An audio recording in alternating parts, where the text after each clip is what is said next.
season? Historic season for our program, where you've been knocking on the door for a couple years, back to back, and then some disappointment last year, and then you're able to get over the hump in year five.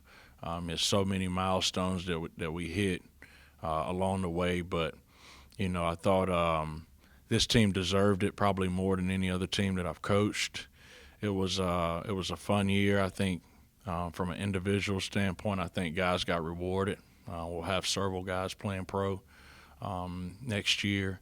I think it was great for our city, great for our university. Um, our coaching staff's happy. Everybody around here is happy. So I thought it was a really good year, to say the least. Coach, one of those guys really that deserved it was your most outstanding player, Donovan Newby. So many big shots throughout the year. What did it mean for you to see him, a kid that developed 3 years here, and have the year that he had? Yeah, Mike, it was a beautiful thing. Um, when you look at a kid that's been here for 3 years and has experienced so many, a roller coaster of a ride. You know, first year I got him, he really didn't know what he was doing. Like he didn't have an identity really, and he struggled throughout that year, just trying to find himself. And the second year when I had him, pretty much the same thing, pretty much the same thing. And then to see him just keep on persevering and fighting and battling through adversity, um, and to see him just grow up as a person was pretty special. And he grinded his butt off in the off season, Mike. He grinded his butt off, and he had a heck of a year for us. And when I hugged him at the when we won the championship, I told him, "You're a legend. You're a legend, man. You got us back to the tournament for the first time in 8 years, and nobody was more deserving than he was." And with your extension, what does it mean to you that the university decided to invest in you after all these 5 years of hard work you put in? Yeah, I'm blessed. I'm humbled to be in this position. This has always been a dream job for me. I wanted to play here. I wasn't very good, so I had to go elsewhere. But this was always a spot that I wanted to be in, and I can't thank the people that have paved the way and helped me get here. My parents, just everybody who's had a hand in me getting to this point. The people that have been here before me, the Jerry Wainwrights, the Brad Brownells, Kevin Keats, those guys paved the way for me. Um, I want to give a lot of credit to Mike Oblinger and Chancellor Verletti, and the board of trustees for making this happen. It was a no brainer for me. I know it's probably a lot of talk that I could potentially be gone after the season that we had, but I never thought 1 second about leaving here. Um, they made a commitment to me. They got some things done that we were looking for, and it was a no brainer for me to sign that dotted line and continue to do what we've been doing. I feel like I'm finally settled in. Like as a coach, you're always on the move. I'm starting to feel like this is home for me, and that feeling as a coach is of top priority for me. Um, Feeling like I'm home and feeling like this is a place where I can see myself for a long time. That was the most important thing when making that decision. And we had heard that there were other financial commitments to the program as your deal. What do some of those things include? I mean, anytime you're trying to stay at the top, you can't be the same, right? So all of our resources, every budget that we have, will be elevated. I think the most important is our NIL. We have to be able to be competitive in that space, and we are for sure. We're very, very healthy in that space, but being able to retain some guys and being able to go out and get some high level players that fit our culture. So everything has been elevated, and anytime you're trying to stay up top on the top, man, you have to continue to try to elevate everything. And how was the atmosphere in Wichita at the tournament different from any other game you've coached at UNCW? Well, outside of the obvious, it being the NCAA tournament, it was special. It was special just walking out there and being able to experience that with our team. It wasn't Trask. Trask is way better than that. But just being out there, man, and seeing the guys enjoy what they've earned was very special for them. It was special for me, the staff, and our university.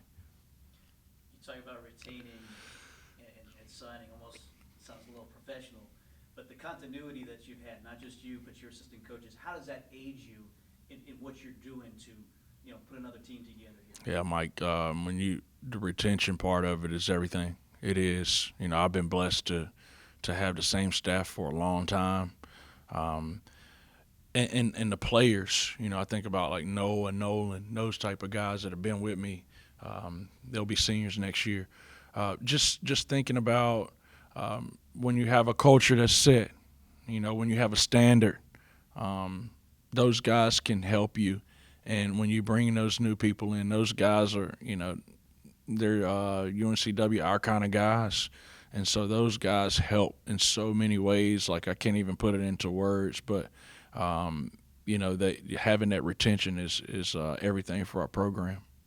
You've got to really embrace the transfer portal these days. You have done that. What excites you, in a sense of putting a team together, especially when, the second year in a row, this is a lot of pieces that you're trying to put back together? Yeah, I think every year, Mike, that I've been here, I've always went back and evaluated, okay, what do I like? What don't we like? Just from just a playing standpoint, personality, the character of the individual that we're bringing in. What do we need? What works for us? So with an elevated NIL budget, we're able to kind of handpick who we want. Because I always tell people this place is not for everybody. The way we do things is not for everybody. So we're able to handpick who we want. And as a coach, when you can handpick the player and the person that you want, that's extremely important. So I'm excited about, like, a lot of people were like down about, okay, we're losing so many guys, a couple guys jumping in the portal. I'm excited about it because we can go out and get exactly who we want, and we can go out and get guys who really want to be here. So that's exciting for us, and we're a long ways away from finishing a roster, but it's something to be very excited about. And asking about Sims for a moment, what does it mean to you that one of your own guys is getting an NBA opportunity, and how do you feel he can benefit the Hornets, not just over these 10 days, but over potentially next season? Yeah, nobody more deserving than him. When you see a kid that's obsessed with the process of getting better, when you see a kid that has high character, that carries himself the right way, that's about all the right things, a loyal kid, you can only be happy for him, man. He earned everything that he's got, and what a great reward for him to be on an NBA roster. I think he can benefit them from just being who he is. I think he's a selfless, high-character young man that if he doesn't play a minute, I think he can impact that locker room, impact the organization in a major way. I told him last night, I texted with him, I told him, we always talk about these windows of opportunity that you have. They don't come up often, right? And he's been able to carve out a couple for himself. And I told him, I said, bust straight through it and take ownership in it, man. And, extend your time there, make an impact on him, which he already has, make an impact on him. And, I think he'll stick for sure. Thank you, Coach.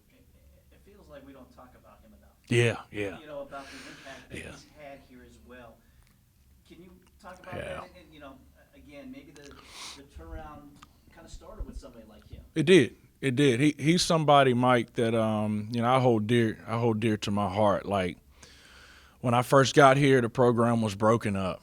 Like, it was down. It was down, and it was about 3 or 4 guys that I knew were our type of guys. We just had to mold them, and he was one of them.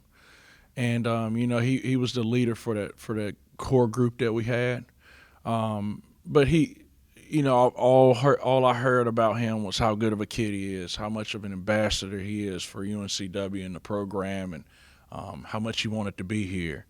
And so getting to know him, spending time with him, those things became very true for him, and the relationship that we built was special. And he was a guy that really set the standard for the type of players that I wanted to have in the program, about all the right things, a culture guy. And I compare Donovan to him a lot because he really was that mold of a guy that we were always looking for, somebody that I knew I could count on every day, somebody that I knew was, he bled our culture. Somebody that I knew was going to give me everything that he had, somebody that I knew was a big-time leader. And so when he left, it was like, okay, it's going to be tough to find somebody to fill his shoes. So we were able to find Donovan, and we molded him into that. So every recruit that I have that's playing that position and I feel like can play that role in the program, I'm always comparing them to the qualities that this Jalen Sims had. So special human being. Not a lot of people like him, and I'm so proud of him. I'm so proud to have had a small part in his journey. I'm excited to keep track on him tonight and the rest of these games that they have, but he's a special one, Mike.